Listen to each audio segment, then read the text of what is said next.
Welcome to Cyber Voices with Andrea Garcia, where we amplify voices that illuminate the digital world. Together, we explore cybersecurity, cyber resilience, technology, leadership, and the human stories behind digital risk. Imagine a boardroom that greenlit a new supplier integration because it promised speed and cost savings. 2 months later, a software vulnerability in that supplier knocked out order processing for 3 days. Customers left, donors paused support, and the CEO was asked why the board hadn't asked one simple question. That single practical question would have changed the outcome and saved trust, time, and money. This is not an IT problem, it's a boardroom problem. In the next 7 minutes, I'll give you a business language for cyber risk, 3 precise questions to ask at every board meeting, and a short checklist you can use right away to make better decisions. No jargon, no fear, just clarity. Protect what you value the most. First, reframe the problem. Cyber risk is business risk. It affects operations, reputation, and the balance sheet. When systems fail, orders stop, payroll stalls, regulatory fines appear, and people are affected, boards respond to impact. So describe cyber in impact terms. What stops working, who is harmed, and how long until we're back? Ask those 3 questions instead of technical ones. Clarity beats technical detail when the outcome matters. Here are the 3 board questions to keep on the agenda. 1. What critical services stop if this threat materializes? 2. Who are the affected people and stakeholders? And what is the reputational impact? 3. How long will recovery take? And what are the top 3 barriers to recovery? Repeat them every quarter. They are simple, repeatable, and business focused. Now, a few short examples that show how this works in practice.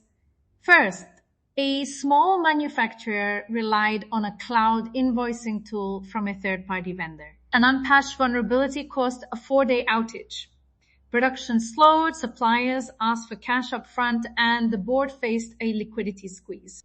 Listen, require evidence of vendor resilience, not just promises. Ask for tested recovery plans and a simple SLA that aligns with your business needs. Second, a charity found donor records exposed after a misconfigured database. Donors paused giving. Media asked hard questions, and trustees were rushed into reactive communications. The board's focus on ethics and trust helped stabilize donations because they framed the response as protecting people, not hiding a technical fault. Digital trust matters. Empathy matters more than technical defense alone. Third, a non-executive director weighing cyber insurance asked the right question. What gap are we transferring? Insurance transfers residual financial risk, but it doesn't fix apps and backups, poor vendor controls, or low staff awareness. Insurance is useful. It's not a substitute for basic hygiene. Think, prevent, detect, respond, transfer in that order. On to strategic insights. Boards need a small set of clear metrics that tell a story. Use these.